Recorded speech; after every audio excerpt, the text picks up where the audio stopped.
Board members, you have all had an opportunity to receive and review the agenda prior to tonight's meeting. What is the pleasure of the board with regards to approval of the agenda?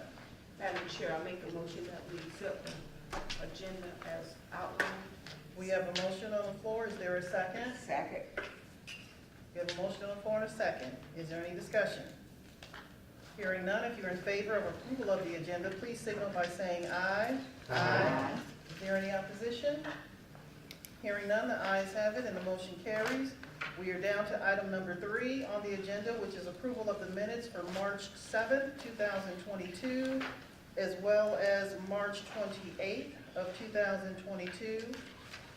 Board members, you have all had an opportunity to receive and review the minutes from the meetings. What is the pleasure of the board with regards to approval of these minutes?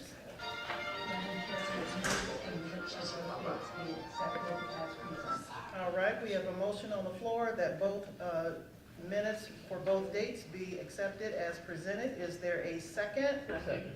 All right, we have a motion on the floor and a second. Any discussion? Hearing none, if you're in favor of this, please signal by saying aye. Aye. Any opposition? Hearing none, the ayes have it, and the motion carries. We are now down to item number 4 on the agenda, which is the school reports, and I will turn that over to Dr. Brown. All right, all of you have in your packets a school report from each principal. Given that tonight's meeting is going to be a little bit lengthier, more so than normal, I told the principals that they did not have to come tonight, that I would do their school reports for them, because we had a number of athletic things going on tonight as well. But in your package, you have a report starting with Rich Carroll Elementary School. I'd just like to highlight the zero positivity among staff and students at this school. Also, that we're partnering with Laura Bus and Southeastern Housing Community Development to revitalize the garden boxes that you see around all of our schools. And I would like to commend Ms. Laura Bus and that Southeastern Housing Commission for working so well with our students in Denmark and Bamberg for these students to participate in this opportunity. Also, Dr. Evans has included the Awards Day program schedule. If any of you would like to attend that, you are more than welcome. In fact, we encourage you to participate and attend. Bamberg Earhart Middle School, I'll again highlight the zero positivity rates among staff and students in COVID. Several things going on at the middle school with assessments and individual graduation plans. Still going on with our after-school program. And I would like to highlight the Bamberg Earhart Middle School, Ms. Miller, staff and students for raising $395 to assist needy families in our community in their Goals for Goats program. Kudos to them. Bamberg Earhart High School, provided by Principal Mr. Danny Ulmer. Again, I'm going to highlight the zero positivity cases at the high school as well. A number of things going on at the high school. They're busy as ever. I would like to highlight and note a couple of classes and special things they did this past month. Coach Corey Crosby's class, his entire class, and also Miss Sarah Catherine Williams here at the elementary school is doing this as well. But these are students that are helping with the food share program here in Bamberg. They actually go to the food share, help package the meals and box them up. So the meals that you see being delivered, our students are helping to box those up. I'd also like to highlight that Mr. Robert Williams was selected as Coach of the Year this year in the 1A region. He has also been named the 1A Athletic Director of the Year. So congratulations to Coach Robert Williams and our AD. I'd also like to highlight our health occupations group of students that went to Charleston. Last month you approved for them to go on this trip. They went and competed. It's the State Leadership Conference in Charleston in March. 2 of those 4 students, Olivia Cease and Emmy Ulmer, won first place in the competition, and they have been selected to go participate at the International Leadership Conference June 22nd through June 25th. And I would like to say that that's a very competitive and very prestigious competition. It has been a long time since Bamberg students participated or won or placed. I think the last time was Miss Whitney Walker that went to nationals. So congratulations to these 2 ladies. and Ms. Huber, who's done an outstanding job to get that class brought back to our high school and in place, and the students for the hard work they've been doing. And you'll see an overnight field trip request in a few minutes for these students to attend the international conference. And also I'd like to highlight that BEHS's prom is on April the 8th at Copper Oak Plantation, and all of you are invited to attend. Denmark-Oler Elementary report was provided by Dr. Rhonda Ray, principal. Again, 0 positivity rates among staff and students. Again, more assessments going on at Denmark-Oler Elementary. Dr. Ray would also like to remind everyone that the virtual awards day program is going to be virtual. It's going to happen on April the 8th at 8:30 a.m. The pre-K and kindergarten parenting engagement sessions that Dr. Ray talked about last month are still continuing. Their next round will be April the 21st. And the Palmyra Garden Club visit with the second graders is going to happen on April the 22nd. So she wanted to invite all of you to any of those events happening at Denmark. Middle school report was provided by Dr. Deanna Simmons. 0 positivity rates among staff and students at the middle school. T21 benchmarks assessments happen March the 28th through the 31st. I would like to highlight that the Voorhees College program, the Gear Up program at Denmark-Oler Elementary, Gear Up Engagement Day is going to happen on April the 4th for students that's participating in that program. And of course, our students are participating in MAP testing April 5th through the 8th, which is this week. And Dr. Simmons provided the principal's report for Denmark-Oler High School. Again, highlighting 0 positivity rates among staff and students, and I believe this is our first month that we've had 0 staff and students across all 6 schools. So kudos to everyone and families for doing an outstanding job. Honors and Awards Day program is going to occur April the 8th. That will be a virtual ceremony. Denmark-Oler High has a professional development day scheduled for April the 18th. Beta Club induction is going to occur on April the 21st, and again, all of you are invited. And I'd like to go all the way down. Our junior senior prom in Denmark is April the 29th, 6 to 10 p.m. All of you are invited. And Denmark Tech dual enrollment graduation is April the 30th, 2022 at 10 a.m. at Denmark Tech. And I would like to commend those students that are going to receive that honor. You know, it's one thing to graduate with a high school diploma, but these are students that will be graduating with an associate's degree and a high school diploma at the same time. So well done to those students. Dr. Yes, ma'am. Can we attend this? Yes, you can. Because You can. Yes, ma'am. And that concludes the school reports, and all of the principals wish for me to relay to all of you. If you have any questions specific to their schools, please feel free to reach out to them directly by email or phone. All right. Next on the agenda, we have item number 5, which is the athletic reports. Okay. And again, our ADs are either at practice or at athletic events tonight. So I'm going to present these for Coach Littlejohn and Coach Williams. The first in your packet is the Bamberg High School athletic report. Baseball is currently 12-2 in first place in the region, traveling to Charleston during spring break for a tournament next week. The JV baseball team is 6-3. Softball team is 10-3 and are also in first place in our region. They're also playing in a tournament next week in Myrtle Beach at the Grand Strand Softball Classic. JV softball team, our young ladies, 6-0. Personally, I'd like to see our JV team play our varsity team. But soccer is 4-4 in the season. They continue to battle for second place in the region. And our JV soccer team is made up mostly of middle schools. They continue to improve in each game. Very young team there. Track team, poor track team. Every week we got inclement weather, which is impeding their ability to compete. But they're continuing to work hard. And tomorrow, as you may have heard talking about inclement weather, there's more bad weather expected tomorrow. So that tends to infringe on our athletic events. Golf team.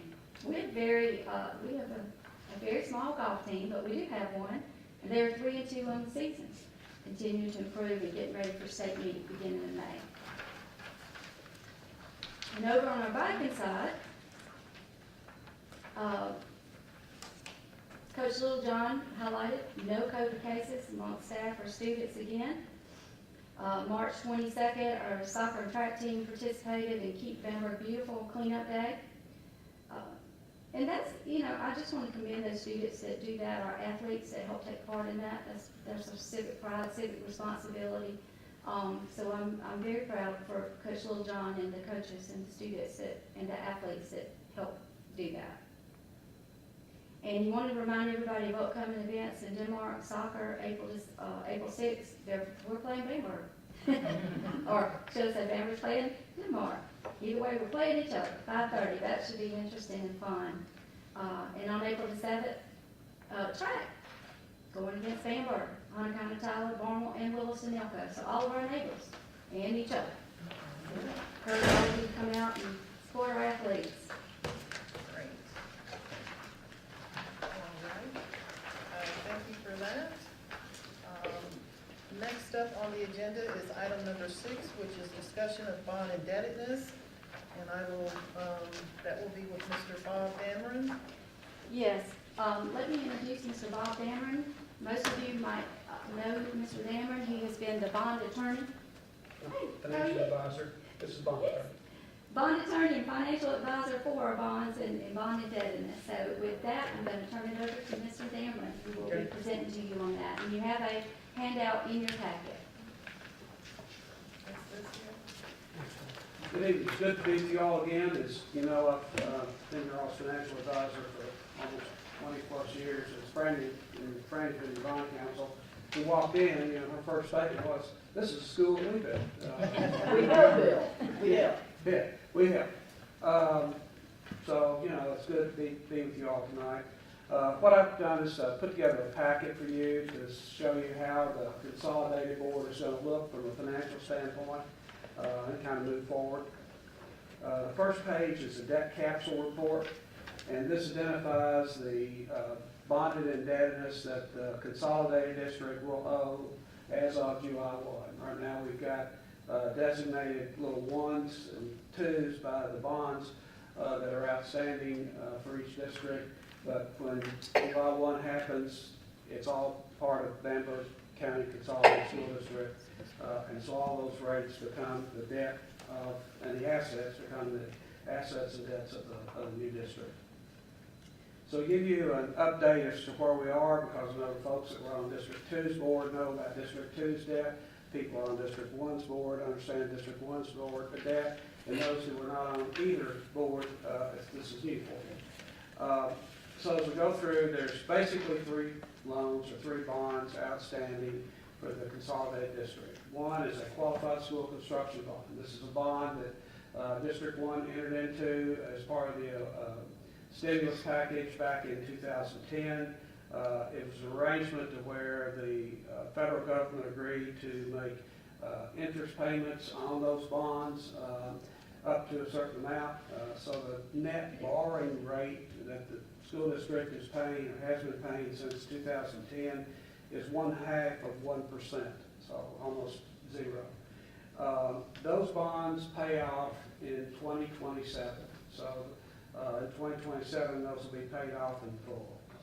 Currently, there's about $5,142,000 still of indebtedness that's left to be paid off, but as I said, between now and 2027, those will be paid in full. 2018A USDA loan is the loan that District 2 entered into. It's referendum debt. All of this debt is referendum debt, by the way, which means it doesn't count against your 8% debt capacity. That current balance as of July 1 will be $37,420,500. That is a rate at 2.75%. The maturity on that is 2058. So the district has that much debt, but it's locked in through 2058 at a 2 3/4% interest rate. Today, we probably could not come close to getting a 2 3/4% interest rate on a long-term bond, especially one that long. So it does have a lot of value. It was used to build the new school that's in Denmark. And then the last bond is a 2020B REF. That means it's been refunded. It's currently at $8,585,000.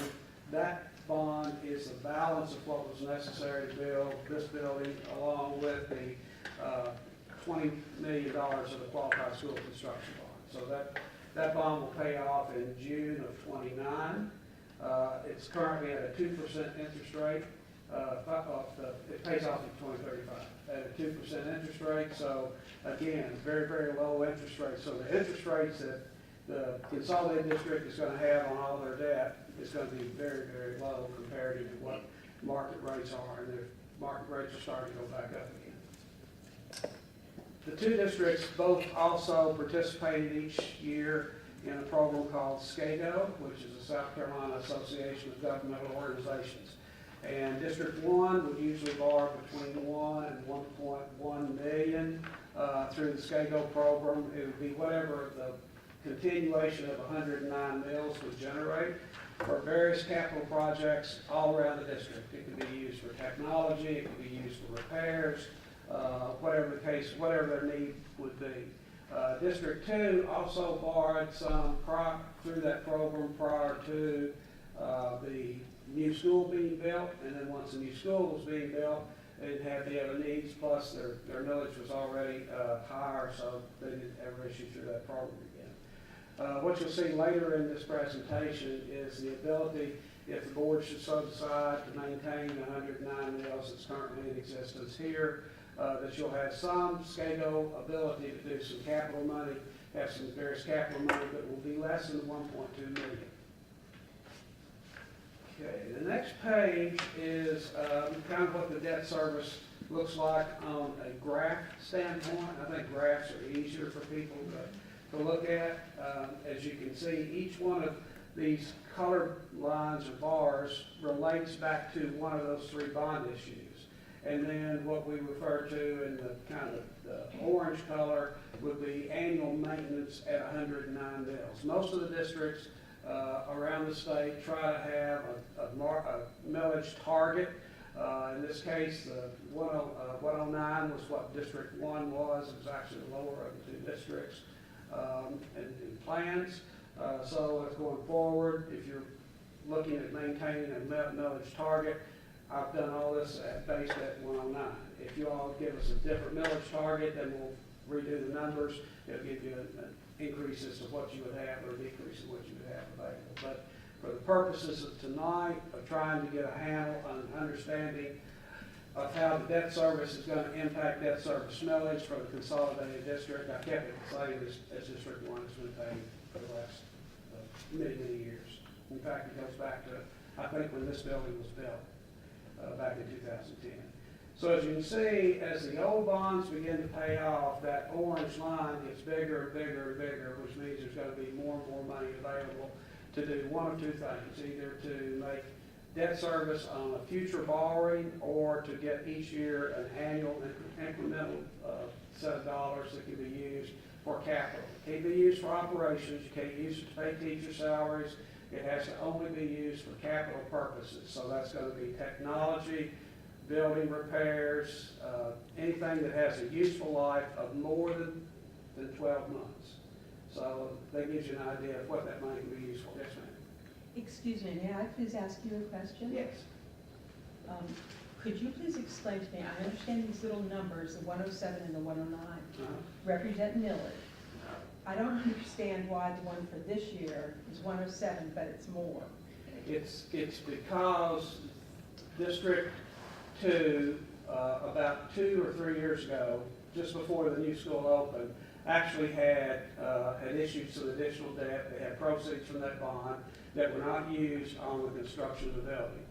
The purpose of that, when they issued it, was to make sure that the taxpayers would have a chance to get into the 115 mills, which was what the referendum approved, because the USDA loan was actually going to be more than 115 mills. But the district had planned and told the voters they were going to keep it at 115, and because they were combining 3 schools into one, and they were taking 3 schools that had that they were heating and cooling the great outdoors because there wasn't any, as some part knows, there wasn't any HVAC system that could keep up with the needs of the buildings. They realized that there was going to be some savings in operations.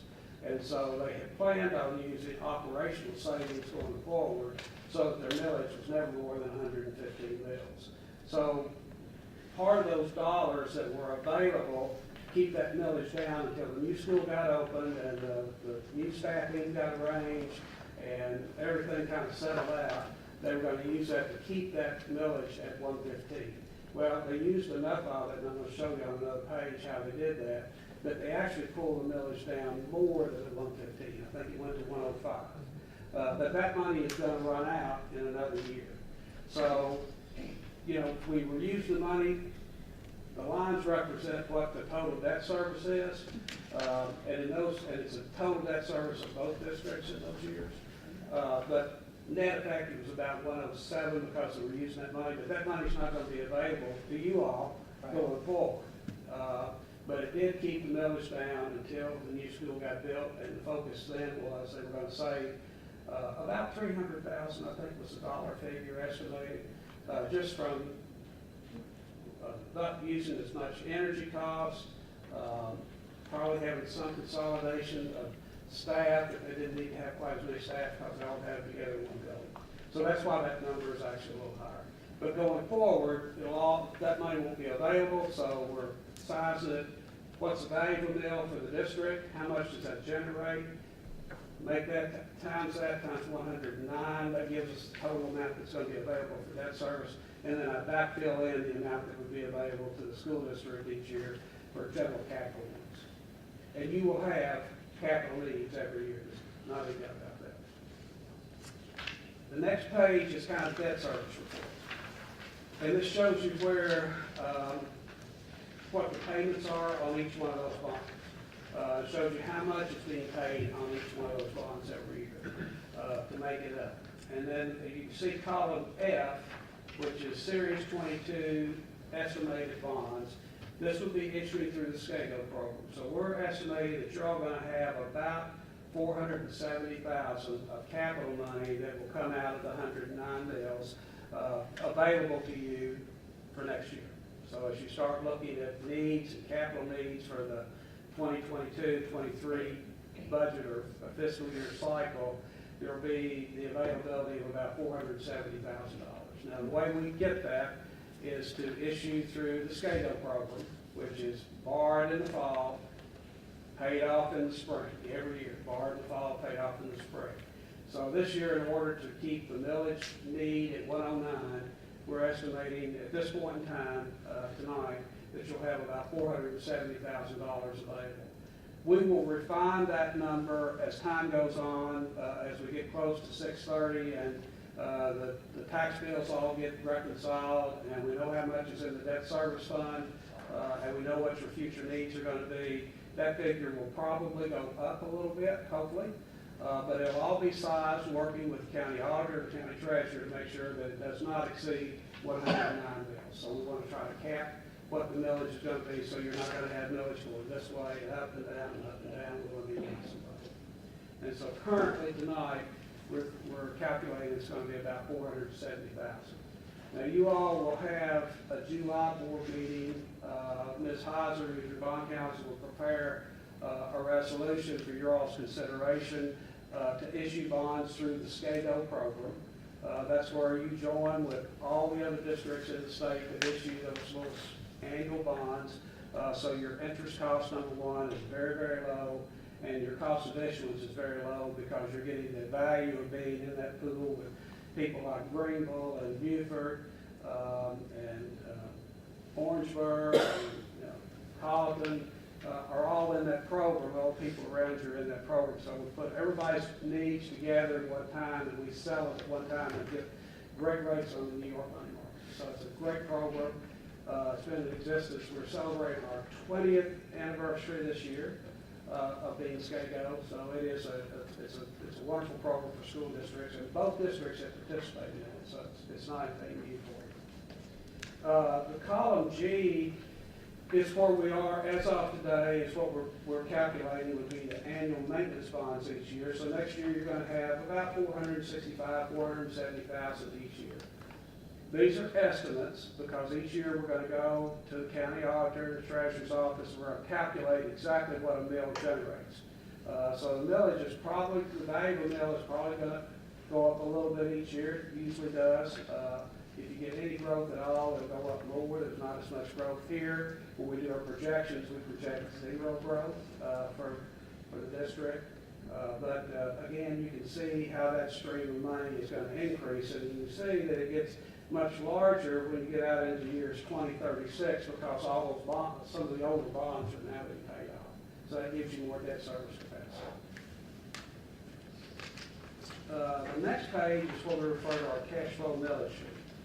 And we went and looked at the audits of both District 1 and District 2, and we combined them and said, how would the consolidated district look starting in 2016 coming forward if we put those two districts together and assumed they were operating as one based on the numbers that were generated in each audit. And so that's how we came up with what the millage valuation was. And as you can see, in 2016, the value of a mill was $27,349 for the combined two districts together. In 2021, it was $28,591. So there's been a little bit of growth, but not a lot, about $1,200 per mill. State sources are the amount of money that comes from the state government. That's homestead exemption, merchant inventory.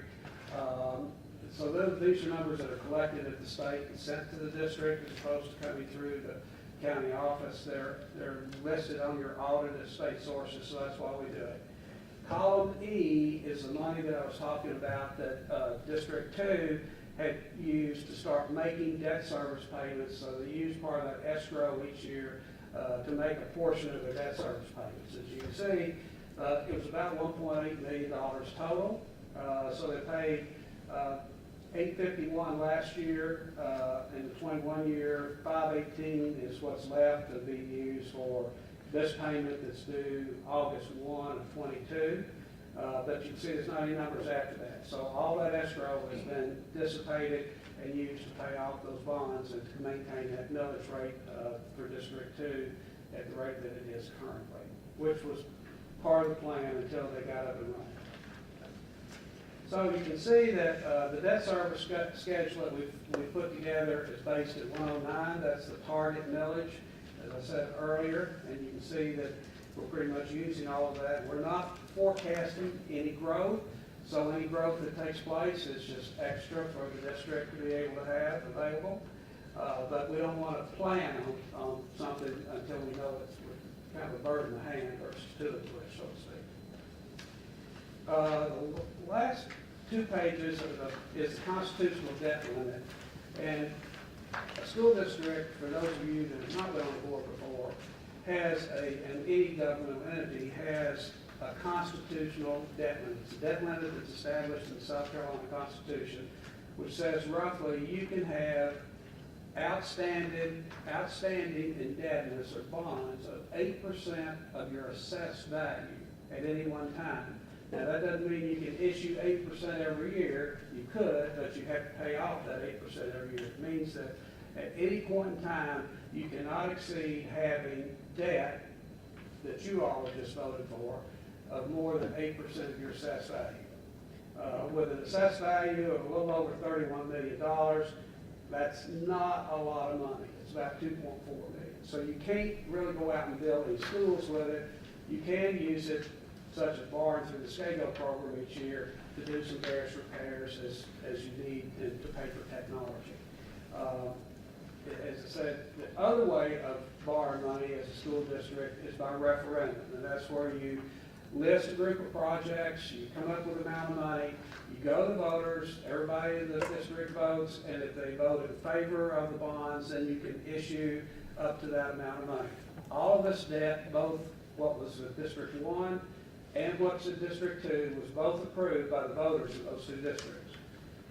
So it wasn't anything that just the board did. The voters of those districts approved those bonds in both cases. which means you don't have anything that counts against your 8% debt capacity, which is a good thing. You have that, and it's a good thing to maintain some balance there, because we never know when there's going to be a storm. It's going to be a storm tomorrow, apparently, and so, who knows what's going to happen when high winds come through. So we usually recommend that districts not issue all of their 8% debt capacity and have it outstanding. It's always good to have a little rainy day fund in case you need to go back to it. The last page is kind of it's a historical millage levy report. And this is the numbers behind how the districts would look when we put them together, when we consolidate the two based on their audit information. As you can see, the assessed value of district in 2016 of District 1 was $18,296,580. The assessed value for District 2 was $12,586,620. So the value of the mill was $16,000 in one district, $11,000 in another district.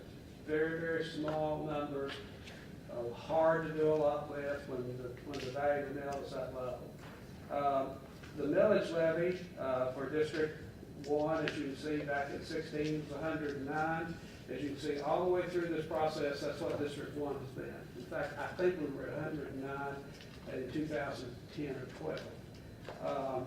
District 2 was at 60, then at 75 and 85, and the reason it was going up is District 2 was doing two things. One, they were beginning to look at having to spend a ton of money on those three old schools, constantly dealing with water infusion and everything in the buildings, so it's requiring more and more money. And then in 2019, they borrowed some additional money to get them to the point where they could go into the school, and then they started having debt service on the USDA loan. So in 2021, they started using some of that escrow money that they had parked because the new school now was coming online. They have to pull the millage down until it got up and running. And as you see, it's the same for 2022 estimated. After that, those dollars are gone.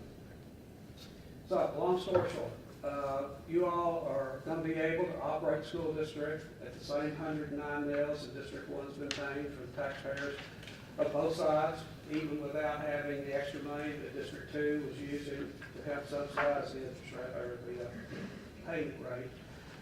You will not be able to generate as much new capital money each year at that 109 mills as you were before. However, you're still going to be able to generate somewhere in the tune of about $450,000 to $500,000 each year. I'll be glad to answer any questions you all might have. Hopefully you'll continue to look at SCADO and use it for your capital needs. I think it's the easiest, cheapest way of borrowing money for the new school district, and be glad to answer any questions that y'all might have. Yes. I don't know if you're the one to ask this question, ask this of Okay. you, but as far as the debt service is concerned, Representative Bamberg has said that he has acquired $5 million. I don't know if it's guaranteed yet. He seems to think it is, but I would like to know how that affects the bonds. I saw the legislation as well. It was placed as a proviso in the budget, which is great. Justin was able to, or Senator Bamberg was able to do that for you all. It would be $5 million to retire debt. So when I saw that, it still has to go through the Senate and through the conference committee and be approved. But I know he's working diligently to make sure that happens, and I'm sure Senator Hutto will be an advocate for keeping it as well. When I looked at that $5 million, I started thinking, well, if we get that money and we pay down on some of this debt, how is that going to benefit the school district best? And the first thought was, well, we'll pay down on the USDA loan. Well, that doesn't work because USDA's requirements are if you pay half of that USDA loan down, your debt service remains the same. It just pays off quicker. So it doesn't change the amount of available money that the district is going to have for other needs now. It doesn't reduce the amount of payment that you're paying each year. It just doesn't, they don't re-amortize that USDA loan. And I called actually and verified that at their regional office. And they said, no, that's just not the way we do it. We don't once they're set, they're set. You know, it's the federal government. Once it's set, it's set. So that was not really an option. So then we started looking at, well, how could we best use that $5 million? And so the first thought was that there's one loan that's down to about $5 million. That's your QCSB. You might say, well, that's only 0.5%. Well, what we would recommend doing would be to buy an investment, a guaranteed investment contract, or some escrowed account of money, put that money in, and then each year it would subsidize making that payment. So it would affect the fees or pay off those bonds. That, in effect, would have an impact of lowering your annual debt service. And so you would have that option. If the board so desired and they wanted to do that, they could do that, and then look at what their other capital needs were, and then they could borrow back some of that savings each year through the schedule program to have additional capital money to fix other buildings that need to be fixed that are not available. We won't know until probably June if that's going to be cash in the bank. So when I made the presentation to you all tonight, I know that that's in play, but it's not cash that I can count. And before I want to put it down on paper and show you all this is how much it's going to impact you, I want to see cash. So, and it's a great opportunity for the district. But Franny and I talked a little bit about it from a legality standpoint, how we could do it, how it could be done.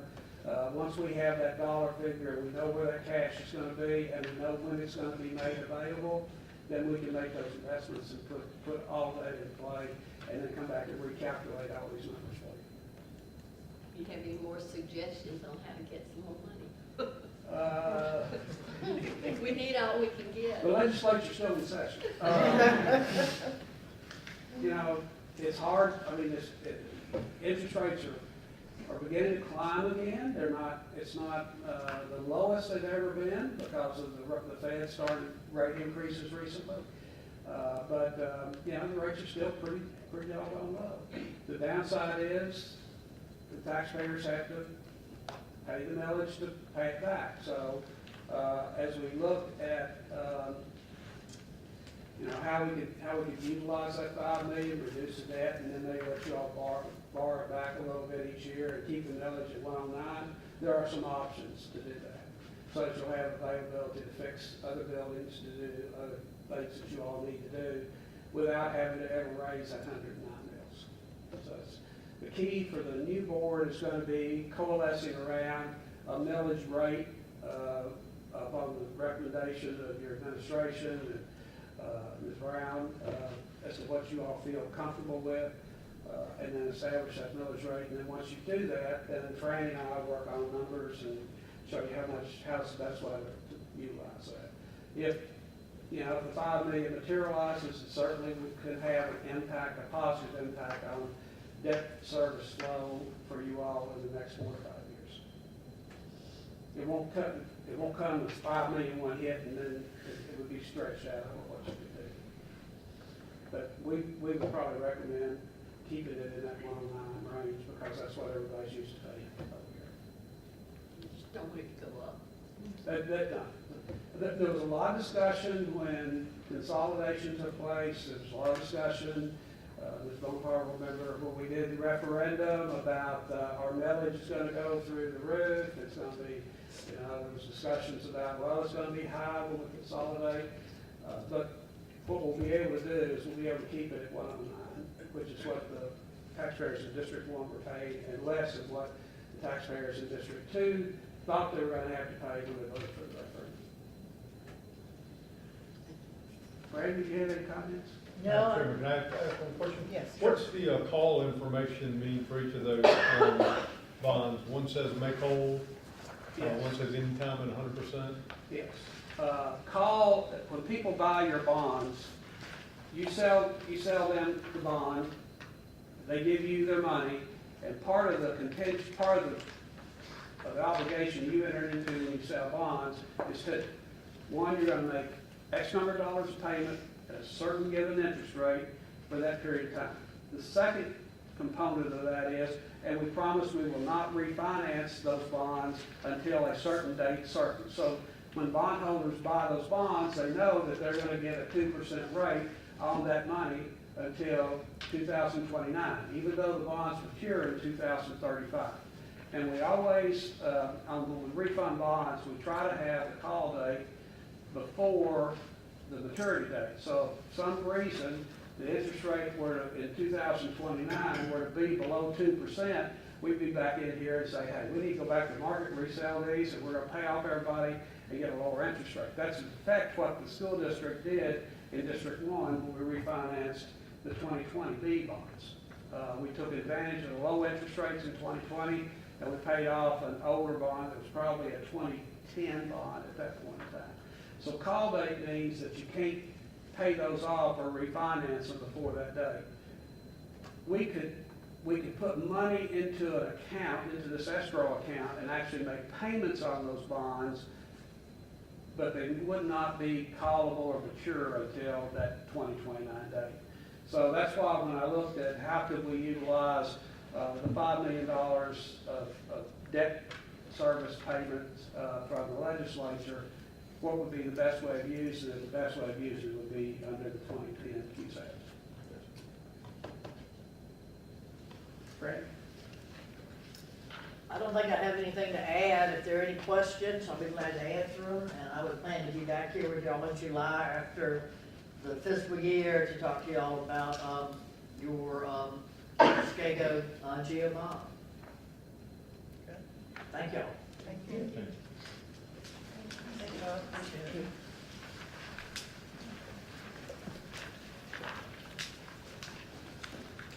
All right, board members, we are down to item number 7 on the agenda, which is the student staff recognition and superintendent's report.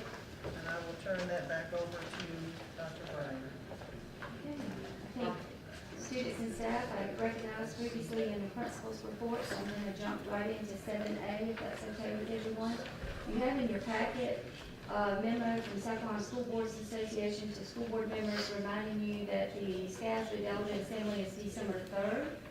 If you want to make nominations for officers of the board, the deadline is June 13th. If you would like to make any proposals to the legislative resolutions or amendments, the deadline is also June 13th. And if you'd like to make proposals for changes to the SCAS Constitution, the deadline is June 13th. And we included a copy of the forms that you would need, the proposed resolutions, and also you have a copy of the Constitution. So I'm going to jump in on any of this and reminding board members of all the deadlines. So I want to make sure that y'all saw that. I would like to request that this be placed again on the agenda for May, Okay? so that it gives the board members an opportunity to absorb this It's information a lot. and consider the information. So I just want to make sure that it gets placed back on the agenda for next month. Okay? Okay, thank you.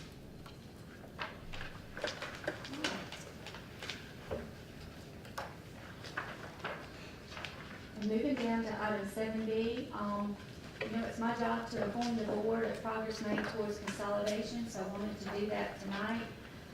As you know, we've been working on this track for the last 2-3 years. We're getting down to the midnight hour. June 30th, 2022 is the midnight hour. June 30th, 2022 at 12:01 a.m. we will become Bamberg County School District. So these are, some of the final preparations are in place. And in copies of your green sheet, I just wanted to fill you in on what I and my staff and several members of you are on various committees that we're working on. First of all is our technology integration, our finance integration, curricular alignment across grade levels. Yes, Okay. ma'am. I need you to slow down on that. Okay. Okay, let's start with technology. Mhm. And we've got the website design. I'm going to request that you go item by item Okay. so that we all Absolutely. understand. Thank you Absolutely. so much. Okay, so for technology, One of the things that we have to do is a new website for our Bamberg County School District. You know, right now, we currently have 2 websites, one for Bamberg 1 and one for Bamberg 2. When we consolidate, those will cease to exist and we will have one. So Mr. Paget and his technology team are working on that with our technology folks. Also, when I talk in a minute about our strategic planning committee, we will have a big part of that. Our committee will play a big role in that as well. One of the biggest tasks is unifying our email system. Right now, you either have a bamberg1.net, bamberg1.com, or bamberg2.org email address. When we consolidate, those will cease to exist, and we will all have all employees, all members of the district, students, staff, not so much students, but all staff will have new email addresses. So that's a major task. Before you move on, so, Mr. Paget, the email papers that you passed out to us, that will become effective on 7/1, or when can we start The using? ones for the board that I gave you tonight are effective now. That's They're why I effective gave- now, Y'all can start okay. communicating with those now, yes, Great, ma'am. okay. That's correct. Now, I'm sorry, before That's we start okay. talking. Just lots of information.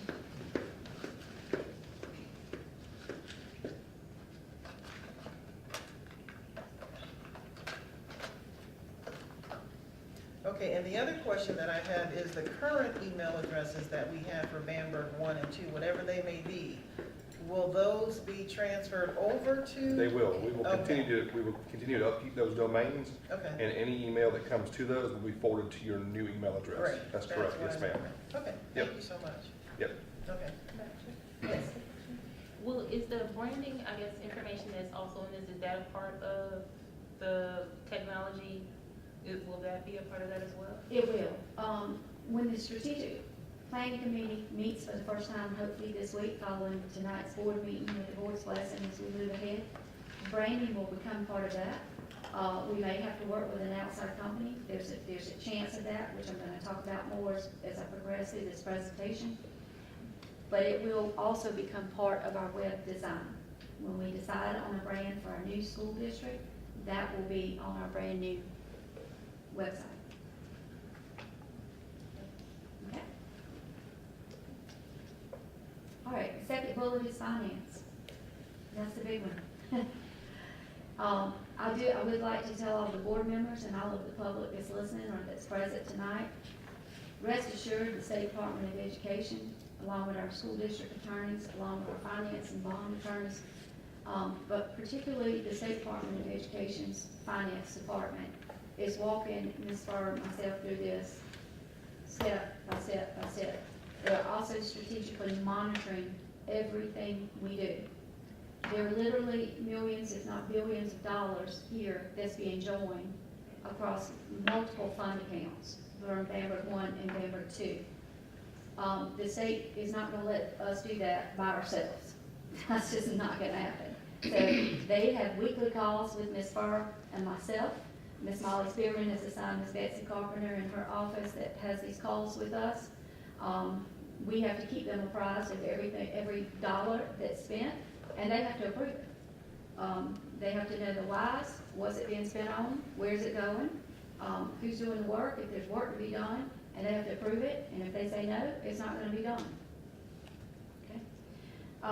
We also have lessons learned calls that Ms. Spearman has instructed Ms. Carpenter to have with the bond and I with other districts that's already gone through the consolidation process. We have one tomorrow with Hampton County School District. And then our strategic planning and SE oversight is constantly in progress. And SE, that's State Department. State Department of Ed, yes ma'am.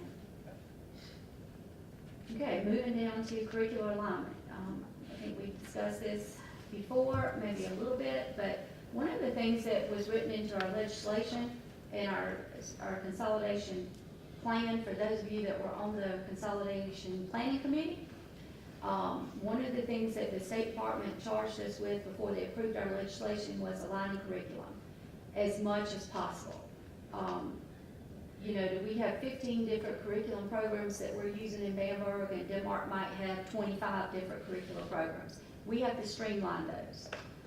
So we have curriculum teams, ELA, math, science, social studies, that are working on that every other week. They have structured meetings, they're working on aligning the curriculum. If it's not state approved, or we're writing our own curriculum, that too, all of that has to be approved by the State Department. One of the things I'm going to talk about after this sheet of paper is our strategic planning committee. What's required when you consolidate is you form a strategic planning committee that's comprised of multiple stakeholders. It has to be a diverse group. The stakeholders include faculty and staff, parents, community members, even students. So I've been, for the past 3 weeks, been working on getting community members, faculty and staff, and now working on students to become part of that committee. We hope to have our first meeting either this week or the week we return from spring break. And we will be working on things like the branding that Ms. Eccles spoke about, our website design, even right down to the colors of the new district. Motto or taglines, whatever we feel is appropriate. That committee we'll break that committee up. It's comprised of about 20 to 25 members. And then we'll break them up into subgroups. And what I hope is that each subgroup can be assigned a task to work on, because everybody can't work on everything. But by the time it's all said and done, we hope to have a nice little proposal package to bring back to the board and present our new website design, branding logo, and all of you, for you to have the final decision in that. But our job will be to get the proposals ready to present to our public and to the board. Yes, ma'am. You mentioned new colors. Mm-hmm. Does that affect the athletic No. team's colors? No, ma'am. And that's a great question, Ms. Coates, because there's lots of people, if they're not in the room tonight, that are listening, that have asked that same question. Will this affect our Denmark Ola Vikings? Will this affect our Bamberg Earhart Red Raiders? No, ma'am. All it will affect is our district website. Your school websites remain intact. Your school mascots remain intact. Your school colors remain intact, unless the schools themselves choose to change their colors. We're not going to change those. All this will be a new district logo, district branding on our new website design, and new colors. You know, Denmark Ola was using golden, I think it's yellow and blue. Some people might say goldenrod and blue, but it's yellow and blue. Bamberg Earhart traditionally has used garnet and black and white. Don't know what the committee's gonna come up with, but we're gonna work on it. See?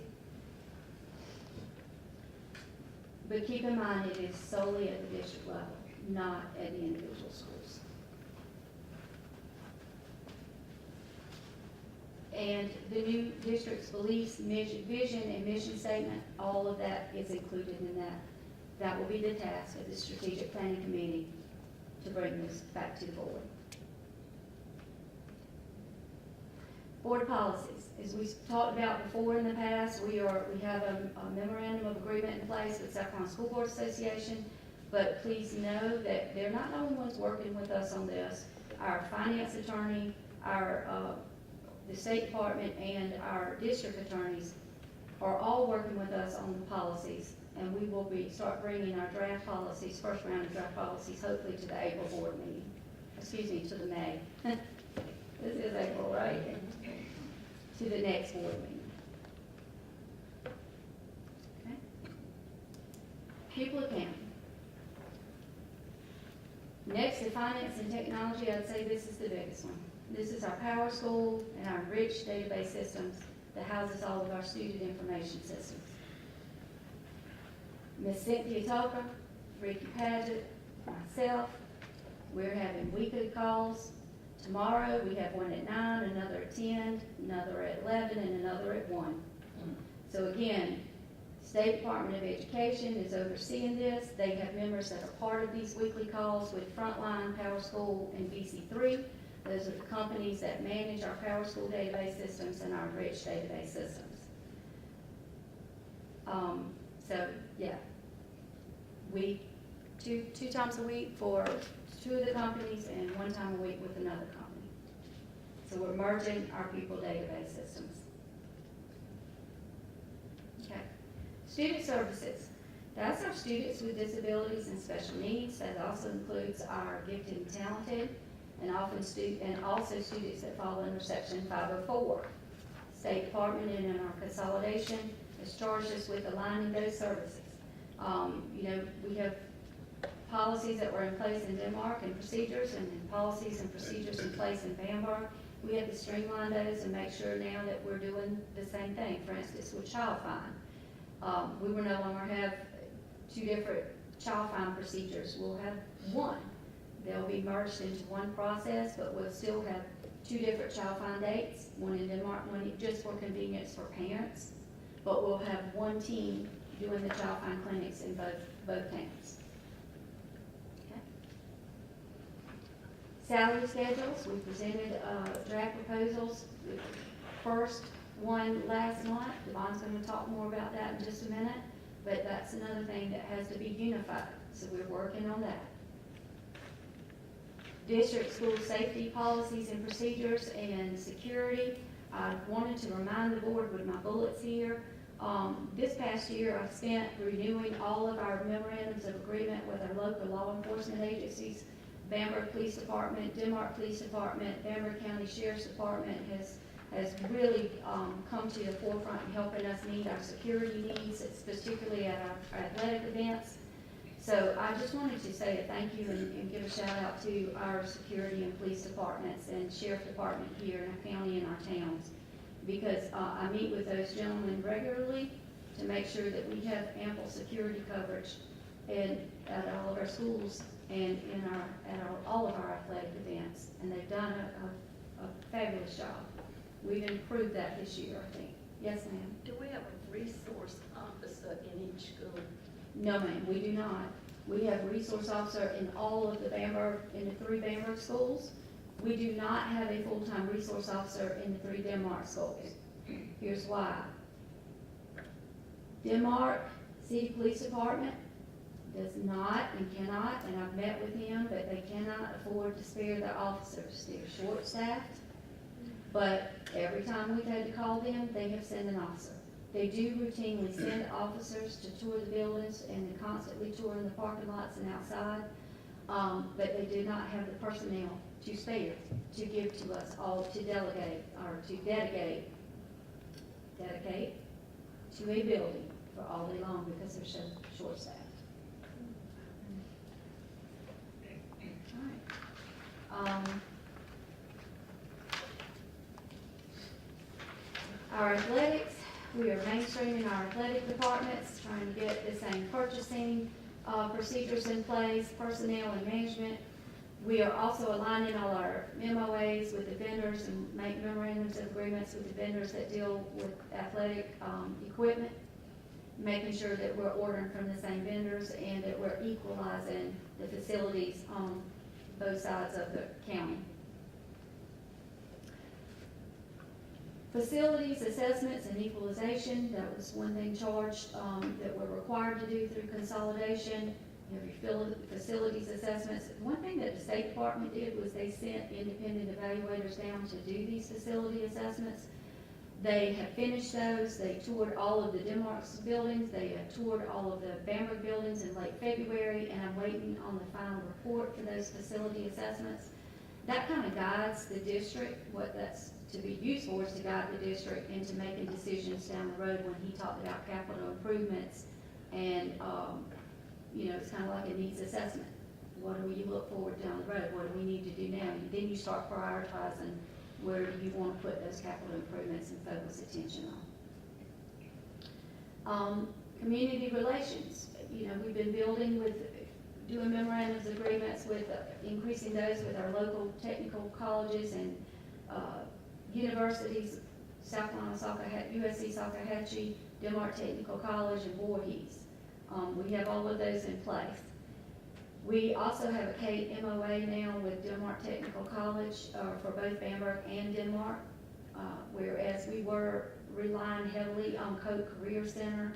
We now have more students than ever also attending Denmark Technical College Yes, ma'am. Excuse me, what is the CTE? Kate, that's your career in technology and engineering Oh, I'm courses. sorry. Thank you. Sorry. And you all, please stop me at any time. We get into our teacher, those abbreviations world. So stop me at any time about what any of those might mean. And capacity building. We are, as you all know, that we are in a teacher shortage. And that's happening all across the state. You know, I sit in weekly and monthly superintendent's meetings, and I'm hearing it from everybody. We are not alone in this. So, but we are trying to grow from within. We have partnered now with Carolina Cap, trying to get, you know, we have lots of support staff that have college degrees, but trying to get them interested in maybe teaching, and they can do so through that program. We have also developed some recruitment teams and sending them out to recruitment job fairs for teachers and other staff. Talked last week with Ms. Miller about spearheading having our own recruitment fair here. She's trying to get that together within the next month, possibly having that happen at Bamberg Middle School to recruit staff and hires for Denmark and Bamberg. So she's working with staff from Bamberg and Denmark to try to make that happen. And also a career fair for not just teachers, but also other positions such as bus drivers, custodians, cafeteria workers, and support personnel. So those are just a few things that we've been working on and continue to work on every day, going through the consolidation process. I have a question. Yes, ma'am. Is there any way that we could get the board policies moved up from May to sometime this month? I mean, is the School Board Association ready to start working on this? Yes, ma'am, and the agreement that we started, they would begin in April. Right. Just last week, the young lady, Ms. Lawrence, assured us again that they would send us our first draft set of policies in April. Of course, that wouldn't be ready until the May board meeting, but that was in the agreement, how they would space them out. What has been a holdup was they're working with the other consolidated districts. So when we, because of our timeline, and when we applied to them for them to help us out, they do you in order as you come, like first come, first served. So we are in a certain order, and they can't move us ahead of the other districts that they were already working with. The good news is the 2-3 districts that are about to be consolidating after us, this will be ahead of them. But they have a scheduled time that they have to go by. And I understand that. I just thought that we would be having. I tried, Okay. I sent her an email, Okay. and she kindly replied back last week and said, remember, your rotation starts in April. I said, yes, ma'am. So there we are. All right. And I get it, I mean, I can't expect us to be shown, you know, where we fell in the consolidation timeline. We're behind Clarendon and Hampton and the other districts. Yes. Okay. Thank you. Okay, so now we are down to item 7C. We're going to dig in a little bit deeper about the strategic planning committee. And before I start this, I would like to recognize Dr. Zona Jefferson. So if she would please stand.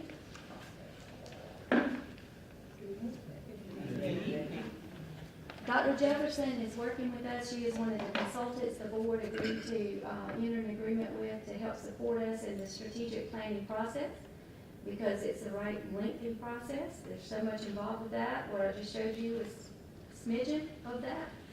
And it's a very important process. So Dr. Jefferson is working with me and consulting with me, and we'll be working with the strategic planning committee to help make sure that we go through the right steps in the right order and in the right way. So I just wanted to recognize Dr. Jefferson and thank her for her assistance. She's already been a great help just in the last few weeks. And Dr. Jefferson, I'm going to run through your little PowerPoint real quickly, and if you'd like to say something at the end, I encourage you to come on up.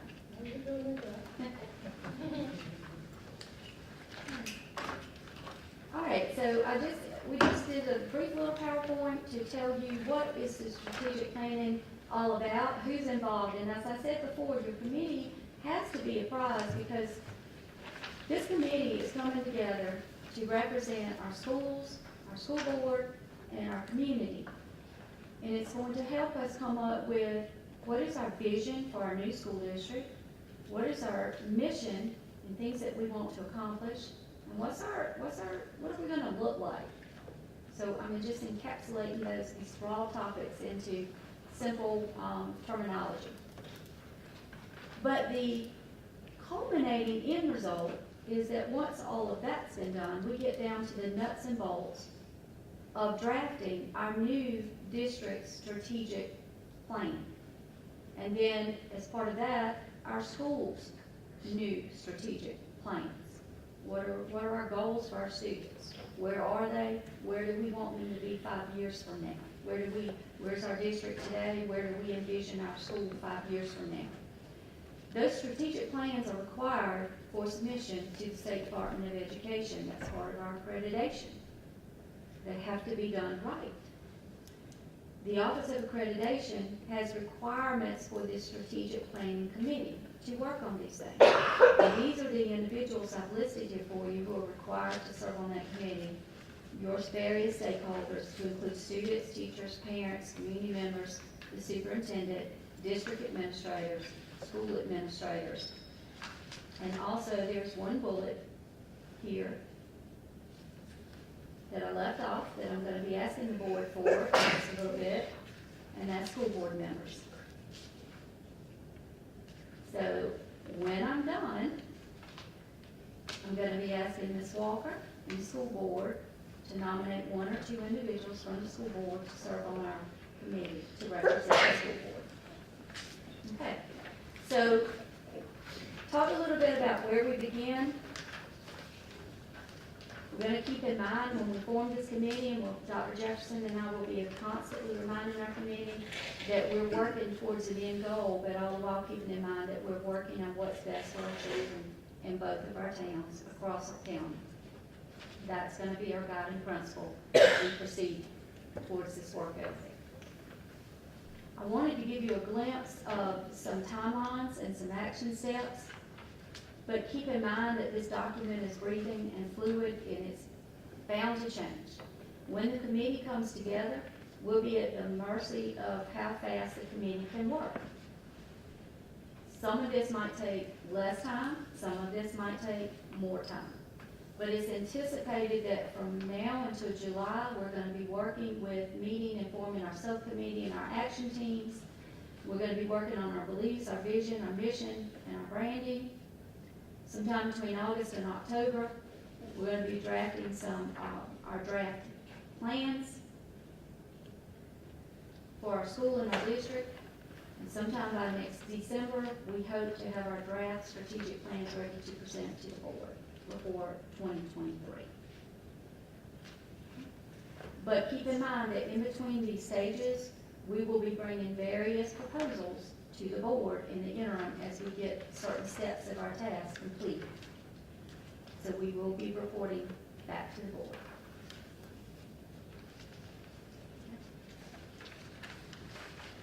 And so the question is then, well, who is on the strategic planning committee?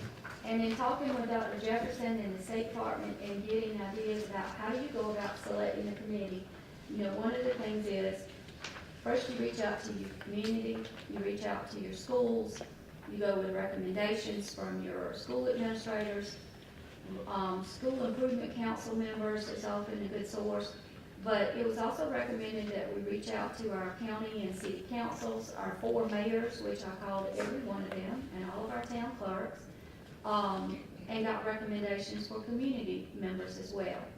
And then simply started making phone calls till I get to someone who would say yes.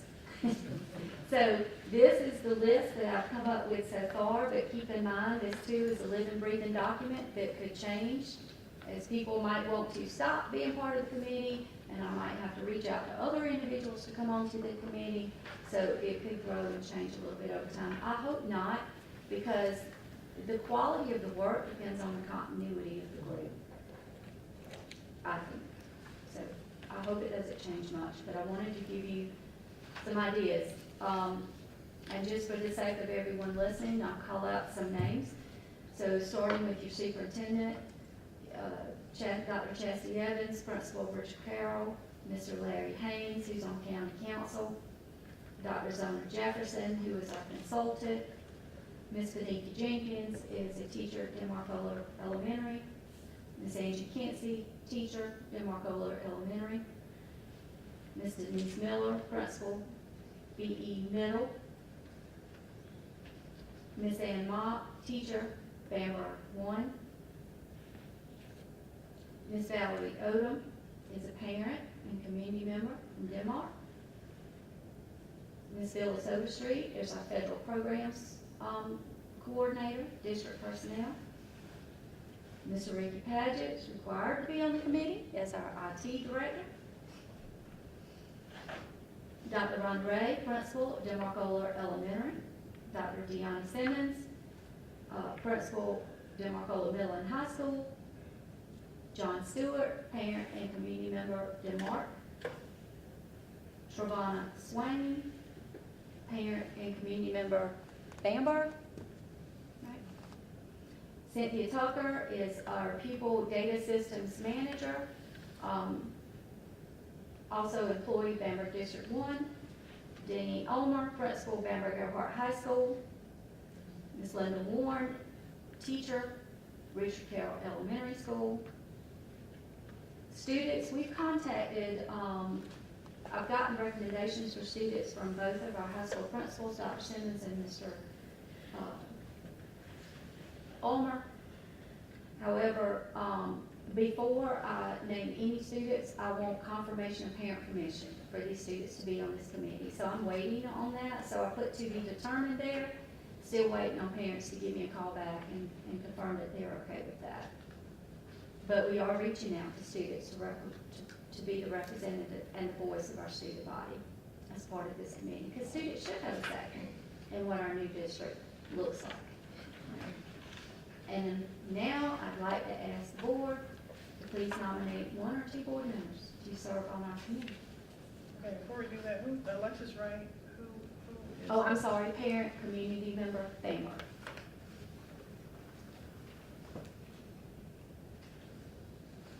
Okay, so now, how many students would we be looking at? I'd like at least two, Okay, just in case one can't be there. okay. And then for the board members, now I understand that this is gonna require a lot of meetings, correct? So it has to be That's someone that correct. has the time? Yes, ma'am. Okay. And our first meeting, we're tentatively scheduled from 3 to 5, hopefully Thursday. But I can't say that that's gonna be the time that we meet every time. When we get everybody in the room together and we all figure out what's gonna be the best meeting time for everybody, then I'll be able to better judge. But our first meeting, we've scheduled after school. So, yes, it's gonna have to be. Okay. I know that I want to be a part of, the committee, Okay. and I would recommend, Ms. Bonaparte be part of the committee. I think that she knows the Denmark side and I know the Bamberg side, and we can bring that together. And I know that both of us have the free time in order to do that. Okay. Does anyone have any objection to that? Second that. You'd like- That's who I was gonna nominate.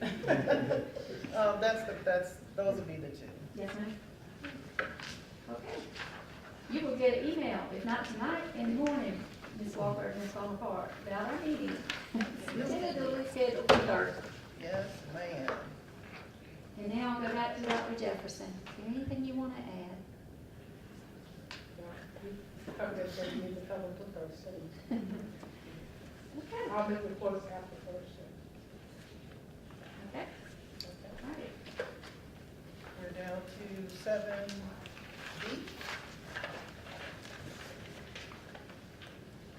Okay, I just wanted to provide you with a copy of, as you may have heard, Representative Bamberg introduced some legislation week before last to amend the current consolidation legislation.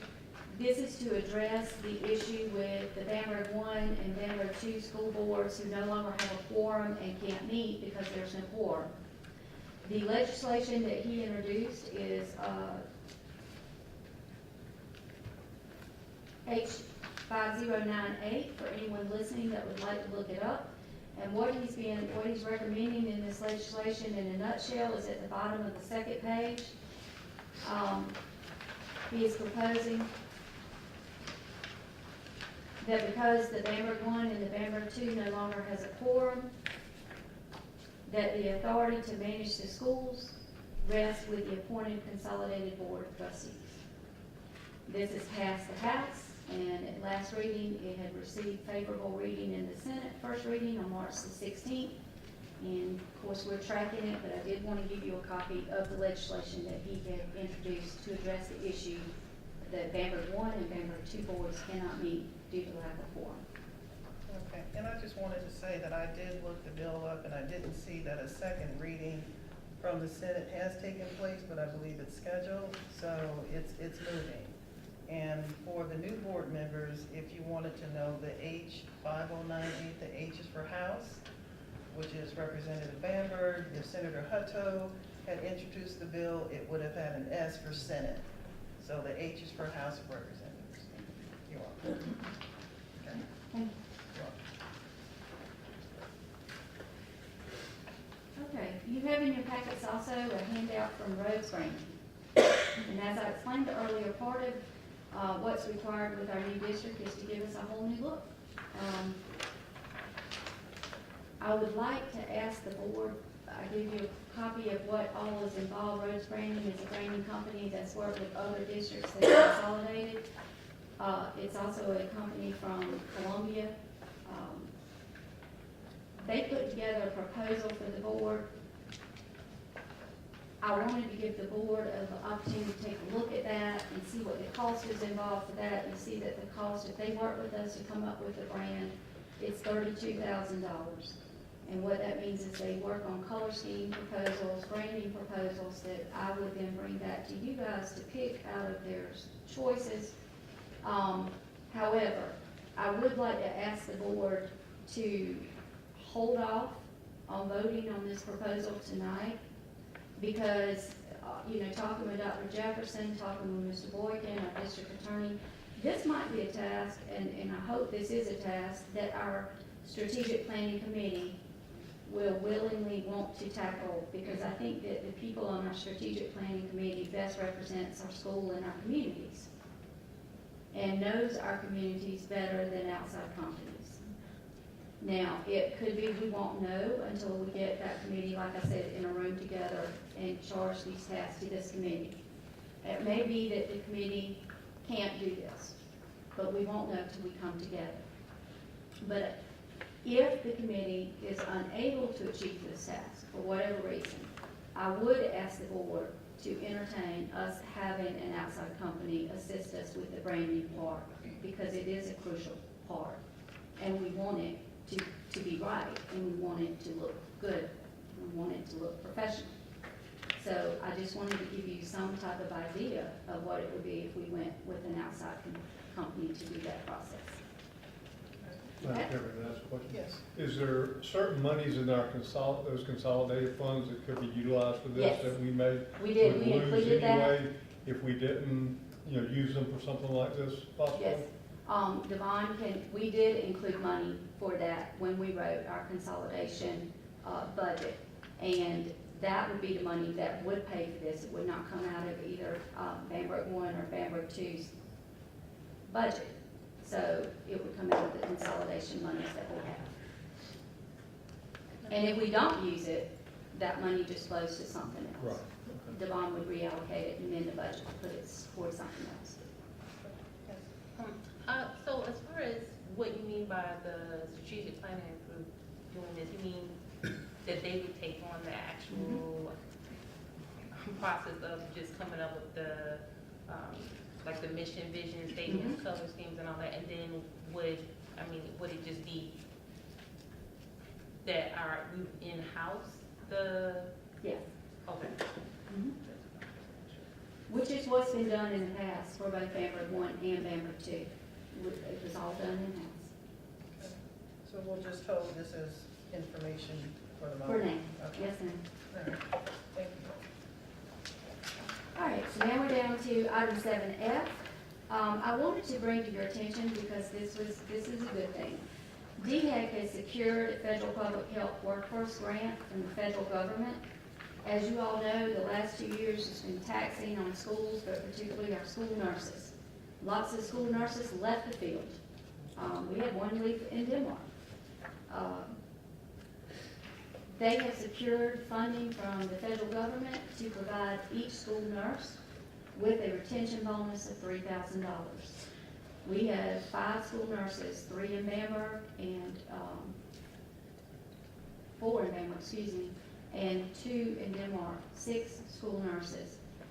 Ms. Burr has signed the paperwork submitted for us to get part of that grant to provide that to our school nurses who were working 7 days a week and at all hours in the night for almost 2 years, battling COVID, quarantining, isolation, and all the other stuff that went on. So I just wanted to say our nurses have done an outstanding job and continue to do so. So we're very grateful for DHEC for securing that funding to give this to our nurses. Yeah, that is wonderful. I know that nurses across the board, there have been other facilities, not outside of the school, where nurses have gotten out of school, started working a job, and literally have quit their jobs because of COVID. It's Yes. just, the caseloads are just, they're very high. Yep. So, yeah, that's great that they were able to get that. And unless the board has objection, when we secure the money, Devon will make sure that we abide by all the regulations and providing our nurses with that retention money. But no, it doesn't come out of our pocket, it's coming from the federal government. Sounds good. Okay. We're down to item number 8. Okay, as you all know, our fuel prices were rising very fast. When I asked Jessica to put this on the agenda item, it is now at record prices for fuel and diesel fuel. I wanted to ask the board if you wish to give me and our staff directives on continuing such things as field trips or athletic events. Right now, as you know, just last week, the president passed where they're going to release some of our reserve fuel, which hopefully will help the prices come down a little bit, I believe. But other districts are starting to halt such things as field trips and even putting limits on athletic events. But I would be remiss if I didn't bring this to our board's attention and ask what's the board's pleasure on this impacting our activities. I will open it up to any member on the floor that wishes to speak on this. John? I mean, to be honest with you, we have a month and a half of school activities left. I mean, I don't think. And spring break's gonna help. You know, as far as field trips, I know that we have 2 coming up, that's it. We're very limited on field trips. These 2 or 2 additional? We have, Denmark wants to take a 2nd grade group to the zoo, and usually our elementary school plans like a spring trip outing somewhere like that in the spring. So I'm counting on that they would like to do something similar that they've done in the past with their 1st graders or 2nd graders. And they may not, but I know for a fact Denmark's wanting to take 2nd grade to the zoo. That's it. There are no other field trips except for the out-of-state ones that I'm going to talk about in just a minute. Okay. Madam Yes. Chairman,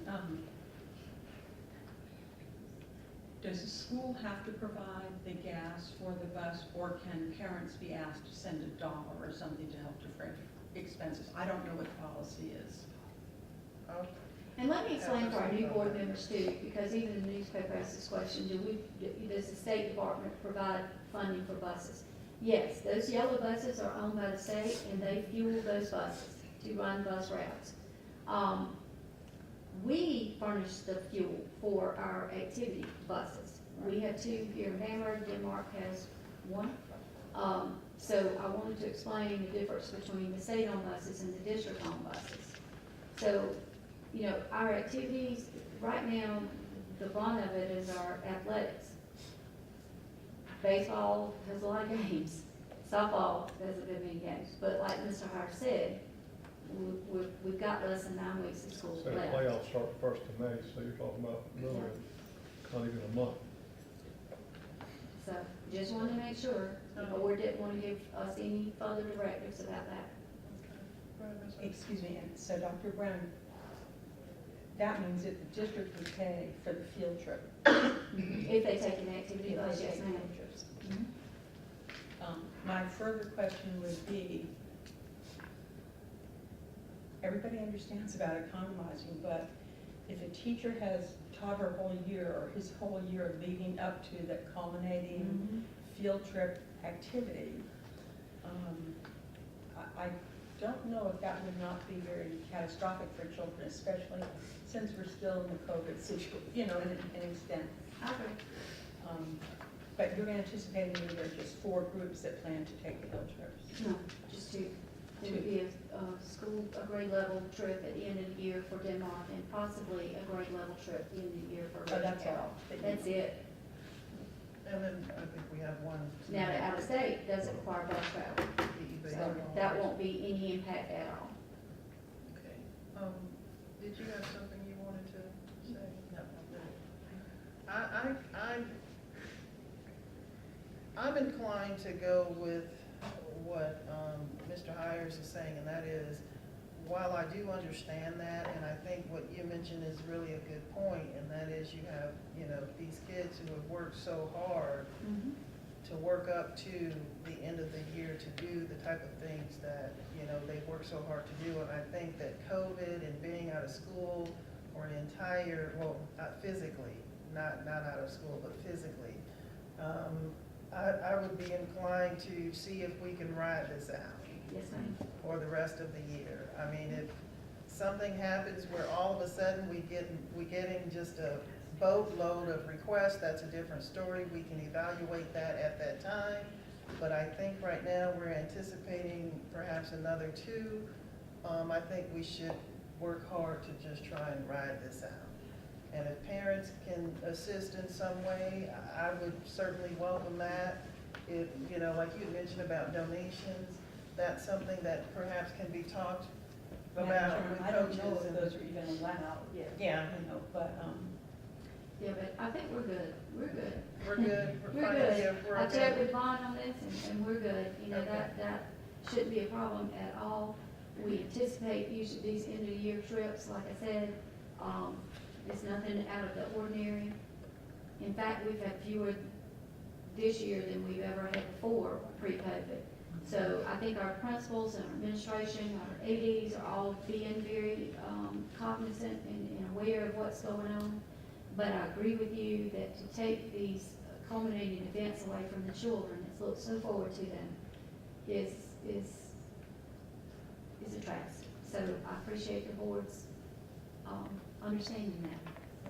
may I please add, Madam Chairman, that I don't think it would be remiss if I think we should perhaps include a comment that this situation will have to be revised or evaluated next year, depending on the circumstances. In other words, it's not a free pass for everybody to ask for a field trip.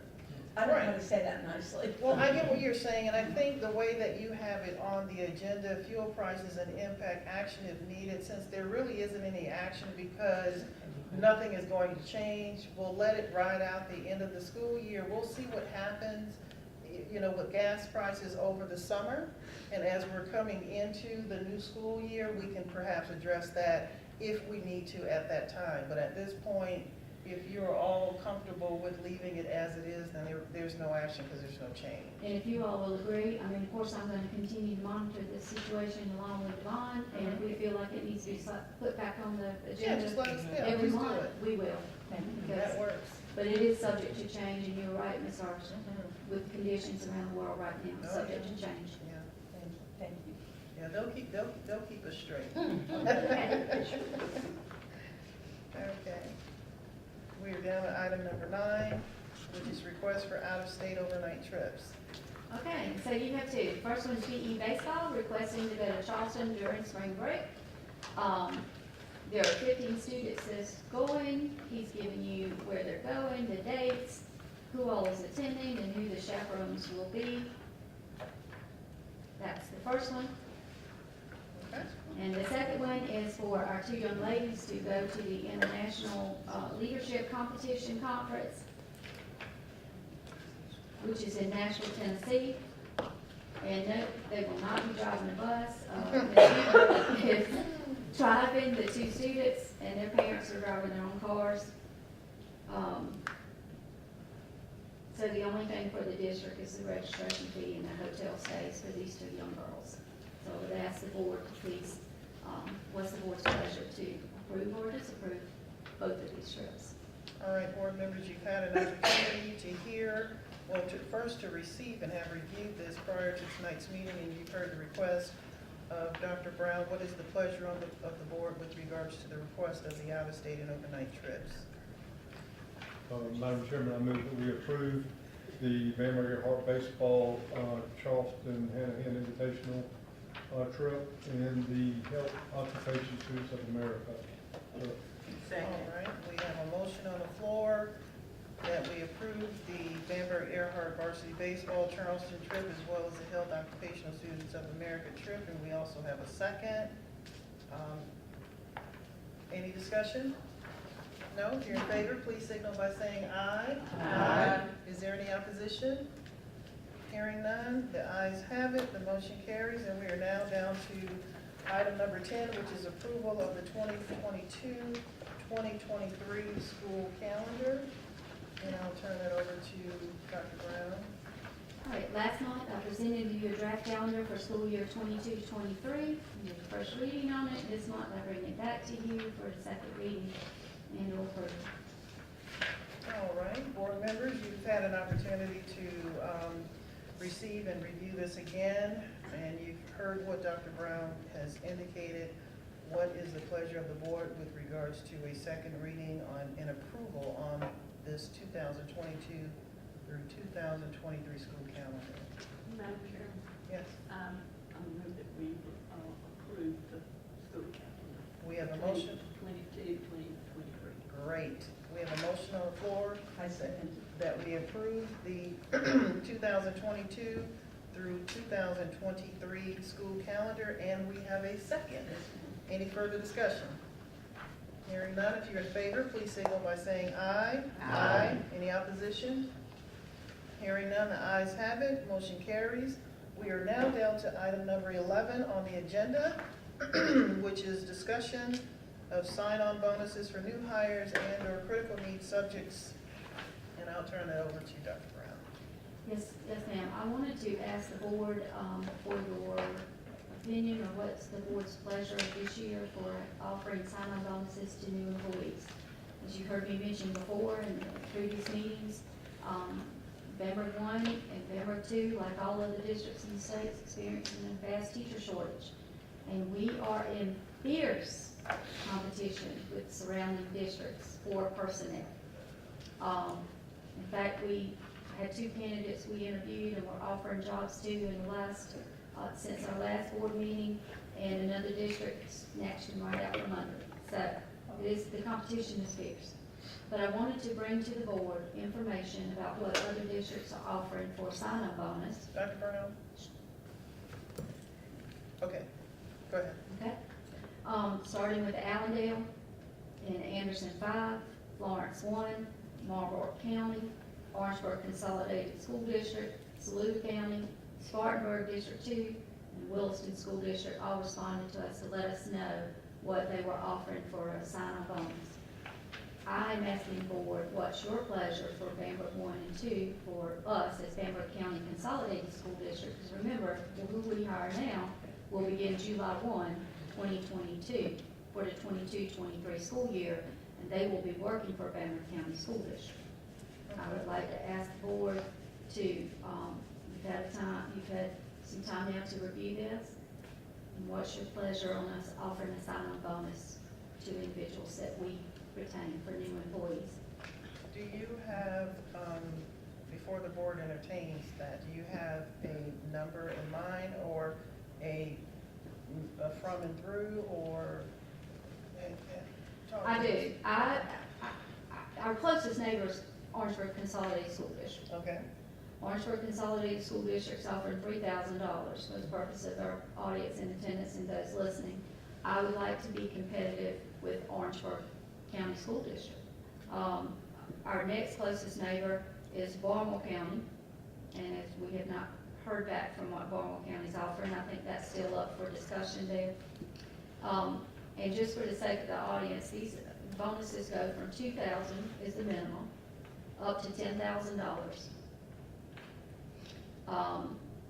for 5-year commitments. But I would like to be, Orangeburg Consolidated School District is offering 3, and I think that we would be remiss if we didn't try to compete with Orangeburg County, because they're the fourth now largest school district in the state, and they're seeking a large number of teachers, and we're gonna be competing with them for staff.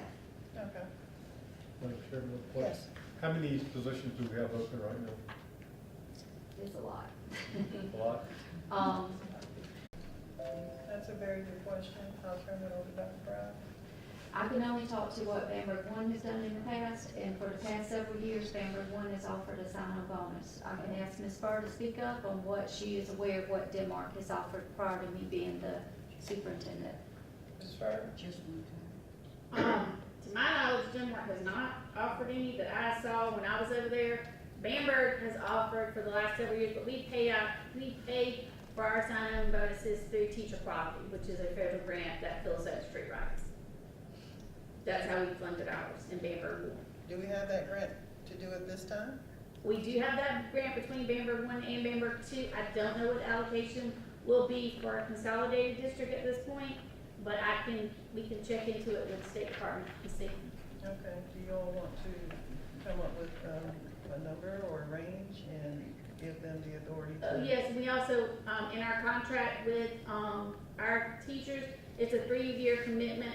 Once you get the sign-on bonus, if you do not do that if you leave after the first year, you have to pay us back. And then if you leave after the second year, you got, and we have a teacher now that's paying us back because they left.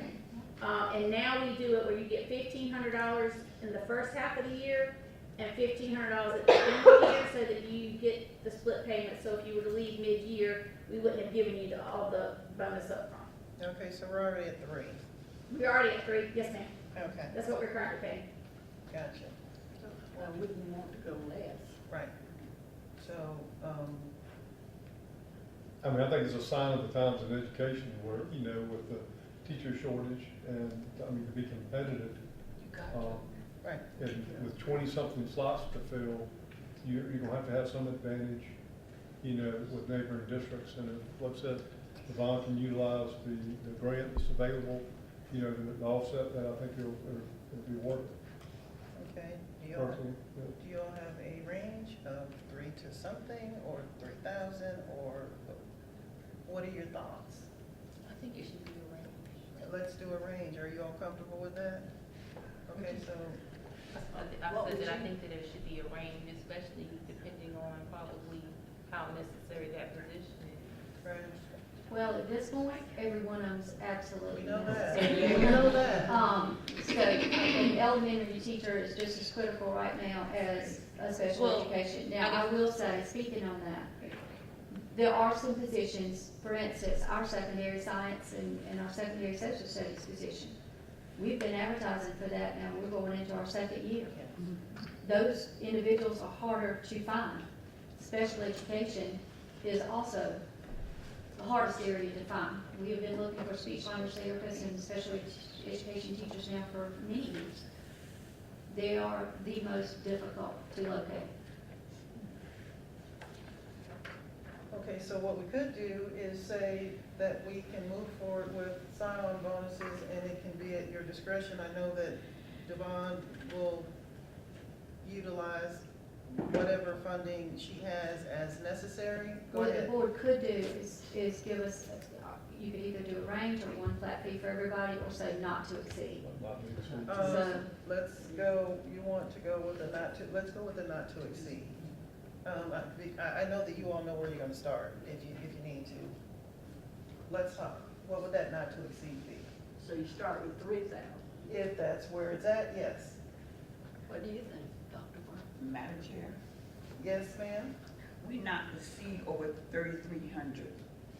Not to, do you all think that's reasonable?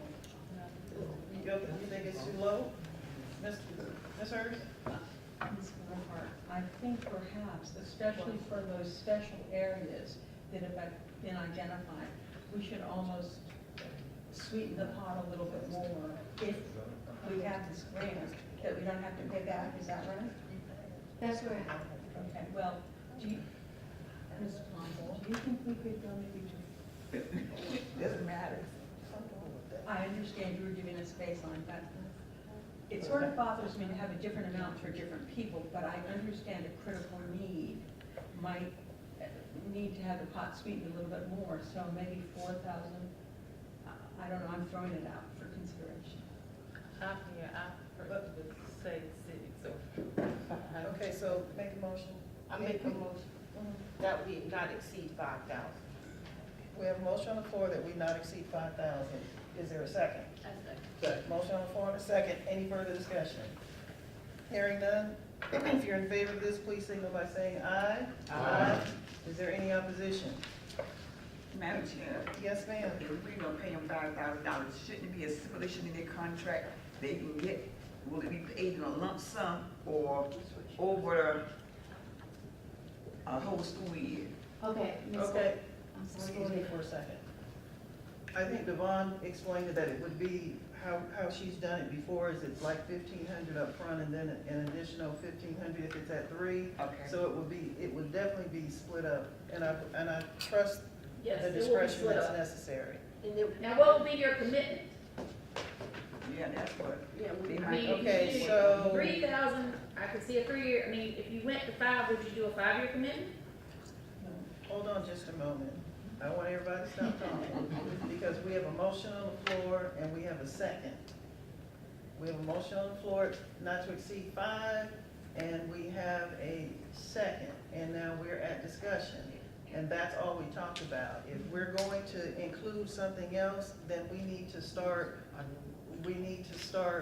withdrawing motions and starting this process over.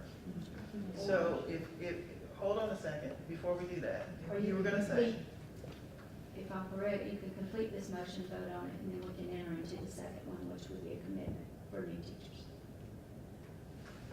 What's the Ms. Gordon motion? is here. The motion that we have on the floor and the second is that the sign-on bonus does not exceed 5,000. Ms. Gordon. And that's it. But the question has now come up in the discussion part, oh, we have our lawyer over here. Tell us what to do, sir. Madam Give us Chair, as I hear it, you have two things. One, the range. Yes, Second, you have the question of what would be the stipulations. right, You may entertain an amended motion, okay, and my suggestion, I have no vote. My suggestion would be that the staff be empowered to structure whatever conditions there are that are necessary to remain or to maintain the competitive edge okay. within the range that you're establishing. So the main motion on the floor now is the range. The amended motion that you'll accept is, Madam Chair, I move that we authorize the staff to set the terms in a competitive balance. That would be the motion, Perfectly that's said. the amended motion. Thank you. You made the motion, so go for it. I make a motion that we accept the limits Mhm. and amend the second part so that staff can set the stipulations of how it's to be carried out. All right. Now can I say? Second. Okay, so we have a motion on the floor and a second. Any discussion? Yes, ma'am. Okay, I'm sorry, I didn't hear the second. I'm concerned, I don't know if for $5,000, somebody should be required to stay for 5 years, especially if they hate it. But that would be that's what they do. Okay, and we don't mess with that at all? I think they have the The skills mojo to make it- and the experience to be able to make that determination, and I trust that they do. Yes. Madam Chairman, as I understood it, if they want to leave, they can leave, but they have to pay it back. Thank Right. you. Right. Thank you. That takes care of that problem. Or a percentage back, Yeah. I assume, right, Devon? Okay. If you give them $3,000 for 3 years, they have to pay, they stay 1 year, $2,000 back? They pay, if they stay 1 year, they pay 2 back. If they stay 2, they pay Right. 1 back. If they stay all 3, they pay none back. Or you could structure it the same. We can structure, Yeah. whatever y'all decide, we can structure it anyway. We'll figure it, we'll work it out in our office. Okay. Again, I can't talk to Denmark too prior to just me, for the previous administration, but that is the way Bamberg One has done it in the past. Okay. And, if you are interested in knowing what that structure is, after they've reviewed all that, they can always report that back to the board. Okay? Y'all comfortable? Yes. Any further discussion? All in favor, please signal by saying aye. Aye. Any opposition? Hearing none, the ayes have it, and those motion passes. We are now down to item number 12, which is board salary, committee report, and I will turn that over to the committee chair, which is, Ms. Bonaparte. We met on March the 28th at 3 p.m. with our attorney, Mr. Boykin, present. Information that we needed, Ms. Furr provided. It is our recommendation after the meeting, with the salaries for the committee, that we go with what was sent in as a recommendation to the legislators of $700 for chair, $6 for vice chair, and $5 for all other members. After discussing with the committee and asking several questions and requesting information from Devon, we all came to an agreement that we would like to recommend that we go along with the numbers that were presented. Okay? At this time, I'd like to make a motion that the information was reviewed and accept the recommendations from the committee. All right, we have a motion on the floor that we accept the recommendations from the committee with board salaries at $500 for board members, $600 for vice chair, and $700 for chair. Is there a second? Madam Chairman, I second. Okay, we have a motion on the floor and a second. Any discussion? Hearing none, if you're in favor of this, please signal by saying aye. Aye. Any opposition? Hearing none, the ayes have it, and the motion carries. We are now down to item number 13, which is the monthly financial report, and I will turn that over to Ms. Devon Furr. Good evening, everyone. Good evening. In your package, you have the financial report for both Bamberg and Denmark. I'm not gonna explain it all to you. If y'all got any questions, just let me know. I know it's been a long night sitting in here, so if y'all got any questions, y'all can give me a call or come see me. All right, board members, you've had an opportunity to review the very thick packet of the monthly financial report. And I know that every line has been looked at and reviewed. I'm fairly confident in that, I know that I will. Anyways, what's the pleasure of the board with regards to the financial report that you have reviewed? Madam Chairman, I move that we accept the financial report as presented. We have a motion on the floor that we accept the financial report as it's been presented. Is there a second? Second. Motion on the floor in several seconds. Any discussion? Hearing none, if you're in favor of this, please signal by saying aye. Aye. Any opposition? Hearing none, the ayes have it, motion carries. We are now down to item number 14 on the agenda, and that is with draft 2022 through 2023 salary schedule, and I will turn that back over to Dr. Brown.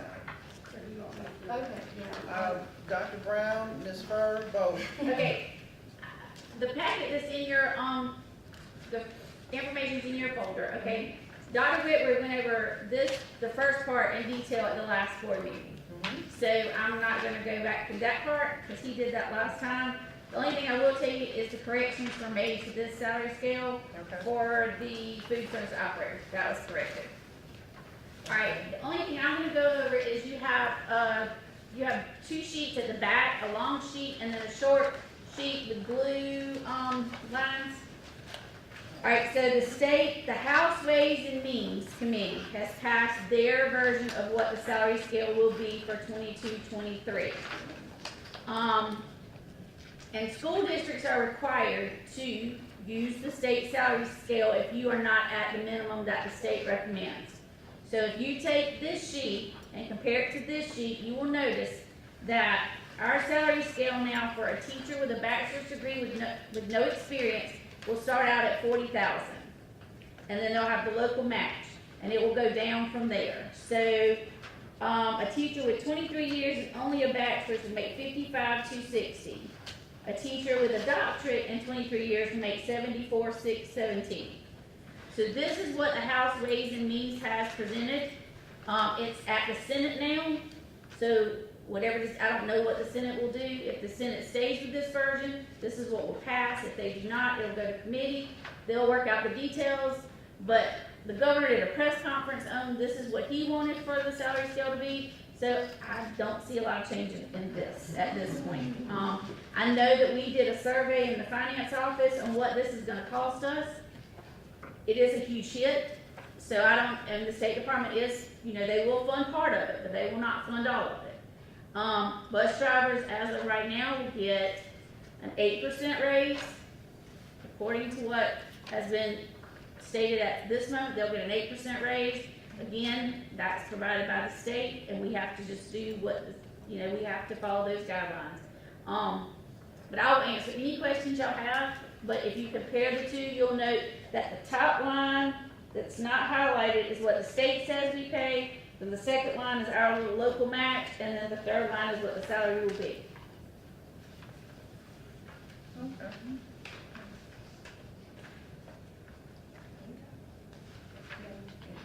Yes. Yes, ma'am. I just had a quick question about the staff sheet that had the numbers on it. Online, I guess the years 5 and 6, are those correct? Where it says, where it goes from year 4, 1293 to year 5, 1226? Which one? Where are you at? What page? The staff, This the rate sheet for the. The one with the little tiny number. Where are you at now? You said It's the what? sheet, it's the sheet that's right before the teacher. Are you Starts with looking at? custodian. Yes, it starts with the custodian. Okay, which And one? so for year 5 and 6, where it go, for year 4, it says 1293, then it goes to year 5 at 1226. Yeah, Is it's that not correct? correct. Oh, I need to fix it. I'll fix it. That was- Sorry. The day I did this, Dr. Whitworth was standing there with me, so it makes me do everything, but I'll fix it. Okay, so,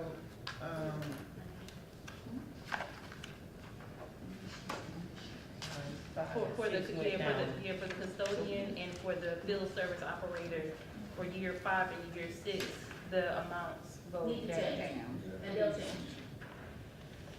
are they gonna be at 1293? No, they'll go there. Okay.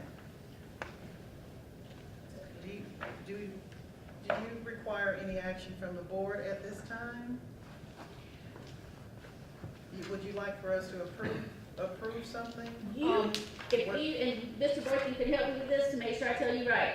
If you approve this, you are approving it subject to change by the state legislators. Right, right. So, I mean, if you approve this so that we can share this with the people who are applying for jobs in this district, because that is what we have been told, a lot of people are waiting on to see what our salary scale is gonna be. You would approve this knowing that if the legislators change anything with the budget and what they're gonna do, this is subject to change. Okay. Dr. Brown? I would ask the board to consider approving it tonight with the corrections made on that one sheet for the non-certified staff. Because every person that we are interviewing, this is the first question, as would be yours and mine. What is my salary? We have not been able to tell those individuals that. What we've been able to tell them is we are consolidating, the board is reviewing draft proposals for salary studies, but we would like to be able to tell them, this is the one that we have in place at the moment, but it is subject to change if the legislation changes and they force us to change this.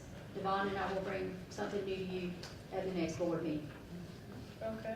But this would give us a baseline as to where to start at, that we could tell them this is a solid ballpark figure. Okay. Yes. Madam Chairman, Yes. I would like to make a motion that we accept this with corrections on those two areas. Accept or approve it? Approve Oh, it, approve it, okay. excuse me. Thank you. Mhm. Yeah. Okay, Okay. so you make a motion that we approve this with the changes for the, it's I do, non, yes, and I would like non-certified? to note that I think it's vital that we get this established for the purposes of hiring. Okay, and is that with the understanding that it is subject to change? Oh, yes, ma'am. Okay, Thank you for adding all right, so we have a motion on the floor that we approve this salary schedule with the necessary changes to those non-certified positions that you were talking about, with the understanding that it is subject to change. I'm sorry. Based off the legislation. Yes, it's subject to change based off what happens down in Columbia. So we have a motion on the floor. Is there a second? Second. We have a motion on the floor and a second. Is there any further discussion? Hearing none, if you're in favor of this, please signal by saying aye. Aye. Any opposition? Hearing none, the ayes have it, and the motion carries. That we have, you have your approval? Got it, one more thing. Yes, We probably need to start scheduling budget work sessions after spring break, so y'all just kind of look at your calendar, maybe the first part of May.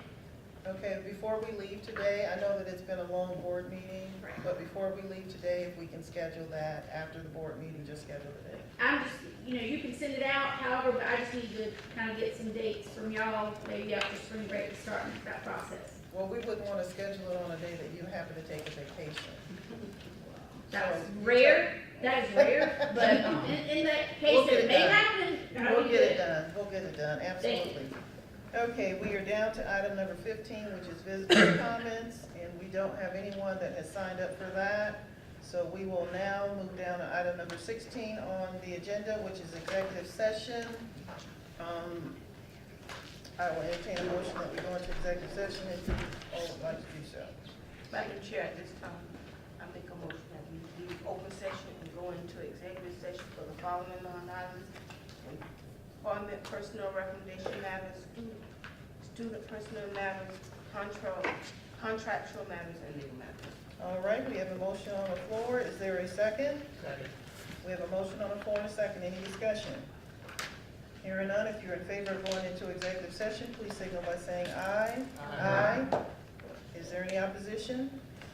Hearing none, the ayes have it. We will move into executive session to discuss A, employment personnel recommendation and matters, B, student personnel matters, C, contractual matters, and D, legal matters counsel. We are now in executive session. You all are welcome to hang out outside the doors and come back in when we come back into open session. If you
All right, thank you. Safe travels.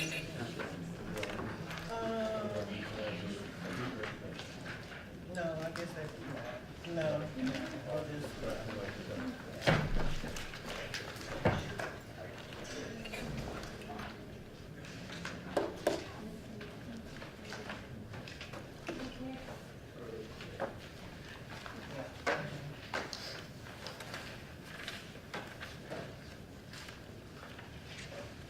Board members, I will entertain a motion that we come out of executive session. Madam Chair, I make a motion that we come out of executive session. All right, we have a motion on the floor that we come out of executive session. Is there a second? Second. We have a motion on the floor and a second. Any discussion? Hearing none, if you're in favor of coming out of executive session, please signal by saying aye. Aye. Is there any opposition? Hearing none, the ayes have it. We are now out of executive session. And we are down to item number 17, which is action on executive session items if needed. Madam Chairman, I move that we approve the personnel recommendation for hire and rehire for certified and classified employees, and to give the administration the discretion for the return to work retirees. We approve the personnel recommendation for hire for employees 4A, B, C, D, E, and F. We approve the personnel recommendations for resignations for employees 5A, B, C, D, and E. And that we approve the student transfer request for students B1, 2, 3, 4, 5, 6, 7, and 8. All right, board members, you have heard that motion. Is there a second? Second. We have a motion on the floor and a second. Any discussion?